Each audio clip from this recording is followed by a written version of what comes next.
Have you ever wondered how to make croquettes or croquetas at home, but the real Spanish way? So it is quite a few ingredients, and if you watch, you can actually learn how to make some magic here. It's really just delicious. So I already have a little bit of butter going in this pot. What we're gonna do is make something called a bechamel. So you soften your onions. When they become good and translucent, you go ahead and you add your flour. Now it's really important that you work your flour in. So as you can see, this has basically started pulling away from the sides, and it's now become just like a piece of dough. So to that, we're gonna go ahead and add our milk. You know, you can make a croqueta out of anything. Now traditionally in Spain, you wouldn't normally see melting cheese in your bechamel, but I love cheese and I love ham and cheese together. So what we have here, this is jamón serrano, or you can use prosciutto. We also have a little bit of manchego, the Spanish cheese, which is really delicious. It's a sheep's milk cheese. Now I'm gonna go ahead and put in my nutmeg now. I have a little bit of ground nutmeg for flavor, and that's also a traditional part of a croqueta batter. Once the batter is done, it's gonna look like this, but it's really nice and thick and creamy.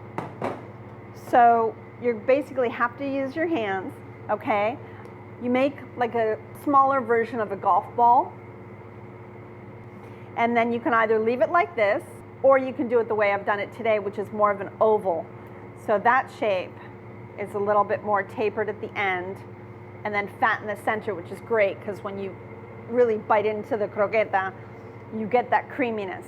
Once you get this beautiful shape on your croqueta, you're gonna go ahead and do the standard breading procedure.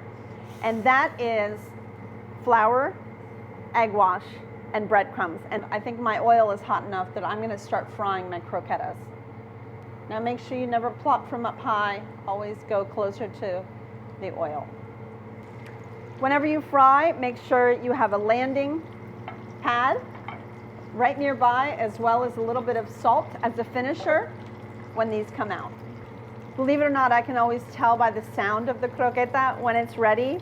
It really wants to just explode. So these are beautifully crisp all the way around. We're gonna go ahead and add a little bit of salt to these right after they come out, just like so. And there you have it, gorgeous croquetas. Make them your way and make them today, or if not, just come and visit me at any of my restaurants. Try my favorite croqueta recipe at checkpleasefl.com.